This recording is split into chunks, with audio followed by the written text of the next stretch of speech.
turagusuhuje cyane wowe mukunzi wa cano Musabyimana Jacques, tukwifuriza amahoro y'Imana kugira ngo akomeze kubana nawe aho uri hose, haba ari mu majyepfo y'isi, amajyaruguru y'iyi si, iburasirazuba ndetse n'iburengerazuba, mwese tubahaye ikaze. Turifuza yuko rero mukomeza kubana n'Uwiteka kandi Uwiteka abahe amahoro amuturukaho. Uyu munsi nk'uko musanzwe mubizi, tugiye kubabwira ku bimera, ikimera cyiza cyane. Murabizi iyi cano ni cano nziza cyane, ikunze kunyuraho ibiganiro ibijyanye n'ibimera, uburyo ki twakwitungira aya magara yacu mazima tukaba twayitungira. Ariko nyuma y'ibyo, muzi neza yuko tubashyiriraho n'indirimbo nziza zo guhimbaza Imana. Ibyo rero ni ibintu bigenda bitunga ya magara yacu. Nyuma y'ibyo kandi n'ijambo ry'Imana rinyuraho. Ibi byose rero uko buri wese abasha kunyurwa, arajyaza arebe, akande subscribe, ukande like, ukande comment niba wanyuzwe, ndetse byaba byiza utihereranye ubu butumwa buba buri kuri iyi cano, ukaba wakora share n'abandi bakabona ubu butumwa. Hari abantu benshi bagenda batubaza ku ndwara nyinshi, tugenda tubafasha. Ababashije gukurikira, ni ukuri nzi neza yuko bagiye bafashwa kandi bagiye baduhamagara babitubwira. Rero ni iby'agaciro, ni byiza cyane yuko mu gihe uhuye n'ikibazo, birashoboka yuko wahura n'ikibazo nta bushobozi ufite bwo kujya kwa muganga, wifashisha ibi ngibi. Kandi nabwo niba kwa muganga uzi neza yuko byanze, ubwo hari impamvu yabyo. Dore nguyu umuti waje ubasha kugufasha ukaba wakwikura mu bihe bitakoroheye, bitari byiza. Rero tuguhaye ikaze wowe aho uri hose udukurikiranye kuri iyi cano.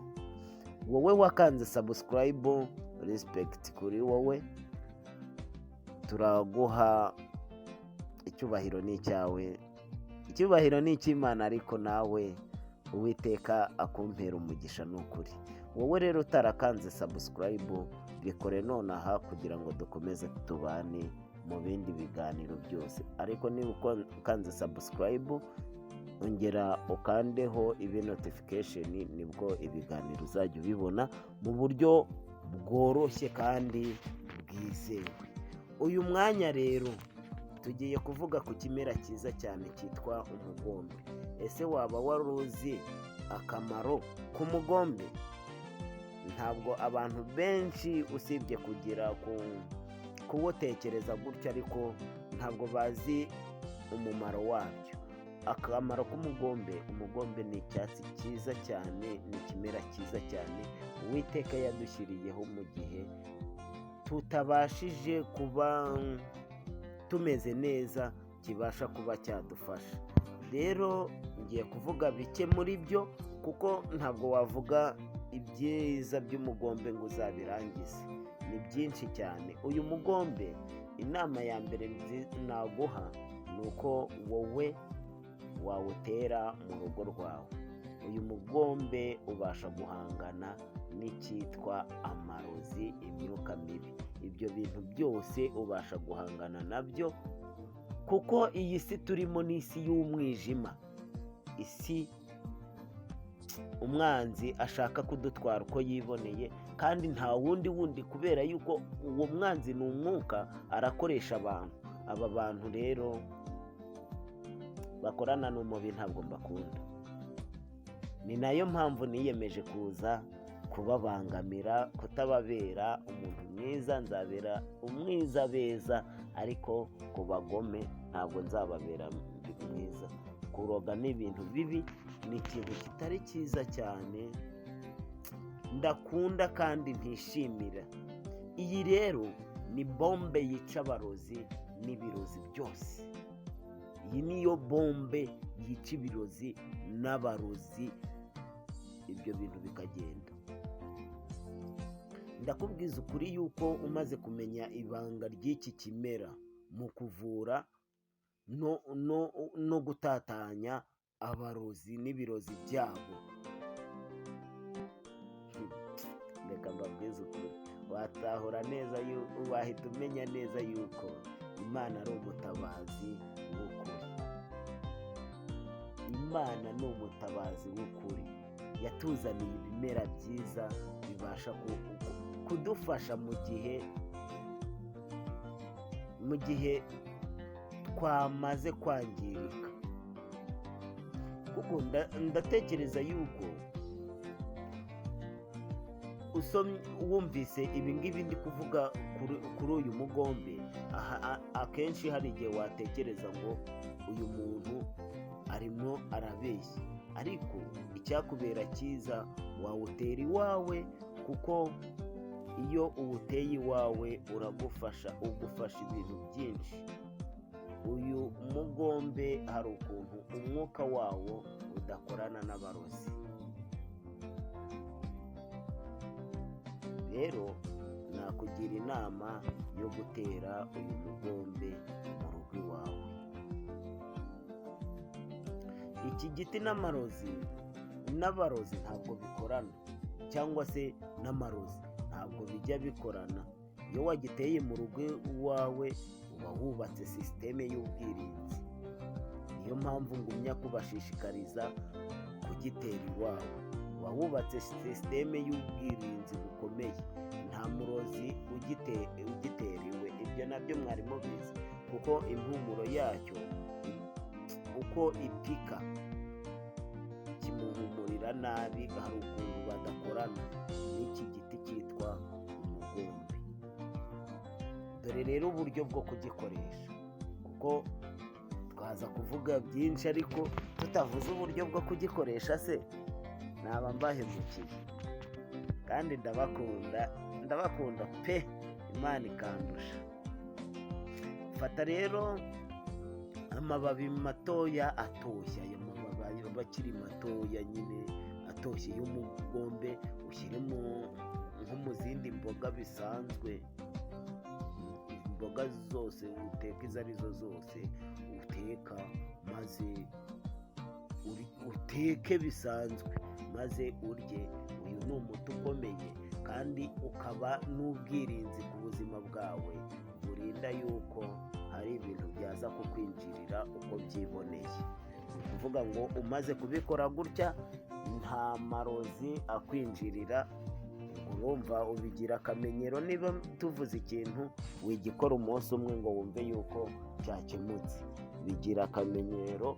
Iki gihe uzaba uri kwirinda, kandi uzaba urinze sisiteme y'umubiri wawe, uraba urimo uyubaka, uyiha ubudahangarwa, ku buryo nta murozi upfa kukuroga. Kandi niba waranarozwe, hari ukuntu mu gihe ugiye kwiherera ibi bintu bitangira kukuvamo. Icyo ni icya mbere. Ubundi buryo ki ushobora kuyakoresha? Fata umukamato w'amababi uyateke, uyiyuke. Wumva kwiyuka bisaba kwifungirana mu kintu runaka, cyaba ikiringiti, cyaba ikuvure, yaba ariko ishoka ni akantu koroshye gatoya cyane, ariko ikuvure yaba nziza cyane. Urajya uhumekeramo umwuka wawo, urirukankira, urahita uzamuka muri wowe. Imyuka mibi y'abadayimoni yose icyo gihe irasohoka. Maramo iminota 25 cyangwa 30. Ntuze kumbwira ngo uramaramo iminota 5 ngo usohotsemo ngo nuko ibyunzwe byamanutse. Oya, nkubwiye iminota 25 cyangwa 30, urasohoka uri mutaraga. Ubundi buryo kandi, wari uzi ko ushobora kuba wararozwe? Uramutse uzi yuko warozwe, shyushya amazi, umukamato w'amababi y'umugombe uteke muri litiro 2 z'amazi. Ujye unywa mu gitondo ubyutse, nimugoroba ugiye kuryama. Imyuka mibi y'abadayimoni isohoka utarinze kugira ikindi kindi ukora.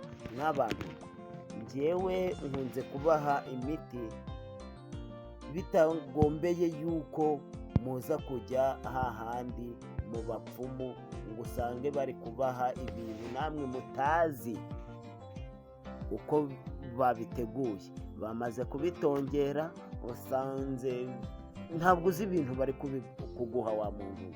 Abapfumu uri kubirukankira, ibyo bari buguhe ni ibintu batongereye.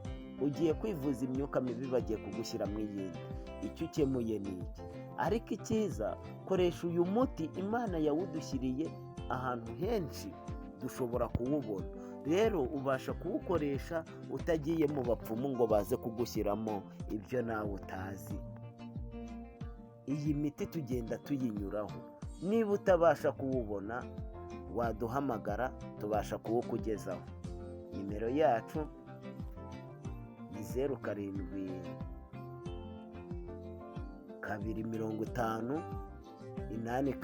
07-250-87552. Iyo nimero ushobora kuyitubonaho, ushobora kuduhamagara, iri no kuri WhatsApp tukaba twakugezaho iki kimera. Kuko abantu si beza mu bandi mw'abantu. Niba ufite icyo kibazo, koresha iki kimera birakemuka. Ku baba bararozwe, hari ababyita amabuye, hari ababyita amahembe n'ibindi. Ni byiza kwikandisha aho ubabara ibi bibabi wamaze gukura mu mazi ashyushye y'umugombe. Urakira neza ukiruhutsa. Bikore icyumweru muvandimwe. Hari amafaranga nkwaka? Nta mafaranga nkwaka.